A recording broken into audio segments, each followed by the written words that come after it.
नमस्कार, मैं हूं प्रवीण गौतम। दोस्तों, इस वक्त हम एमपी के रास्ते पर हैं और आज से आपको पब्लिक मीटर पर इलेक्शन कवरेज देखने को मिलेगी। एमपी चुनाव और राजस्थान चुनाव को लेकर ग्राउंड रिपोर्टिंग देखने को मिलेगी कि आखिरकार इन राज्यों की जनता के मुद्दे क्या हैं। और देश की ज्यादातर मीडिया को भी चाहिए कि देश के मुद्दे दिखाए जाएं। आपने देखा होगा कि तमाम पत्रकार इजराइल पहुंच गए हैं जो मणिपुर नहीं पहुंच पाए। तो ऐसे पत्रकारों को देश में मुद्दों की कमी नहीं है। अगर आपको चुनाव से प्यार है तो 5 राज्यों में चुनाव है। अगर आपको गोलियों की आवाज और हिंसा से ही लगाव है तो मणिपुर जाकर भी ग्राउंड रिपोर्टिंग कर सकते हैं, वहां की जनता का दर्द बता सकते हैं और सरकार से अपील कर सकते हैं कि इस समस्या का जल्द समाधान किया जाए। लेकिन हो क्या रहा है? इजराइल से लेकर भारत तक गोदी मीडिया के पत्रकार फेक न्यूज फैलाने का काम कर रहे हैं। इंडिया टीवी की एंकर मीनाक्षी जोशी का एक ट्वीट देखिए, जिसमें दावा कर रही है कि इजराइल के प्रधानमंत्री बेंजामिन नेतन्याहू अपने जवान बेटे को हमास से लड़ने के लिए भेज रहे हैं। दोस्तों, कमाल है कि व्हाट्सएप ग्रुप का ज्ञान इतनी वरिष्ठ एंकर ने, इंडिया टीवी जैसे नेशनल चैनल की एंकर ने सोशल मीडिया पर परोस दिया और जनता बताने लगी कि मैडम ये तस्वीर 2014 की है। यानी 9 साल पुरानी फोटो को मीनाक्षी जोशी आज की तस्वीर बता रही हैं और कहती है कि इजराइल के प्रधानमंत्री अपने जवान बेटे को हमास से टक्कर लेने के लिए भेज रहे हैं।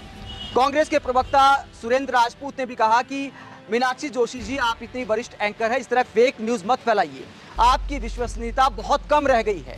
दोस्तों, जब पब्लिक ने ही फैक्ट चेक कर दिया कि मैडम ये तस्वीर 2014 की है तो मीनाक्षी जोशी को 11-12 घंटे बाद शर्म आई और उसके बाद कहती है कि तस्वीर पुरानी तो है लेकिन सच्ची है।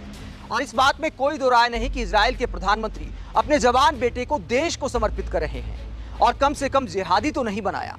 तो मीनाक्षी जोशी मैडम देश को समर्पित नहीं कर रहे। इजराइल में ये मिलिट्री ट्रेनिंग हर किसी के लिए कंपल्सरी है और नेतन्याहू के बेटे ने भी ऐसा ही किया है जो इजराइल में हर कोई करता है, देश को समर्पित नहीं किया। जो मैंडेटरी मिलिट्री ट्रेनिंग होती है इजराइल में, वही करने गए थे नेतन्याहू के बेटे अवनेर नेतन्याहू। तो इसमें देश को समर्पित करने वाली बात कहां से आ गई? जब इजराइल में हर किसी के लिए वो ट्रेनिंग अनिवार्य है तो एक साधारण बात है इजराइल के लिए।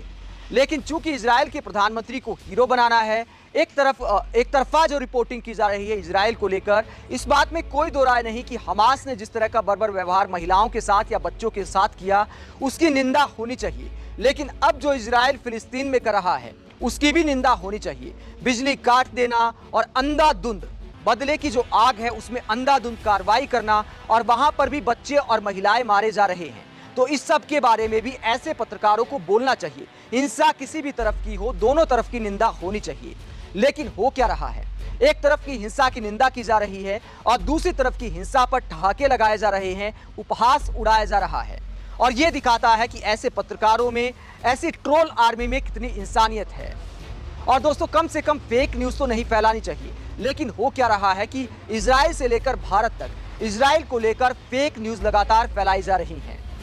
आप टीवी एंकरों के इस तरह बेशर्म होकर फेक न्यूज फैलाने को लेकर क्या सोचते हैं और ऐसे टीवी एंकरों के ज्ञान पर क्या सोचते हैं जो व्हाट्सएप और फेसबुक ग्रुप का ज्ञान अपने सोशल मीडिया पर बिना सोचे समझे परोस देते हैं?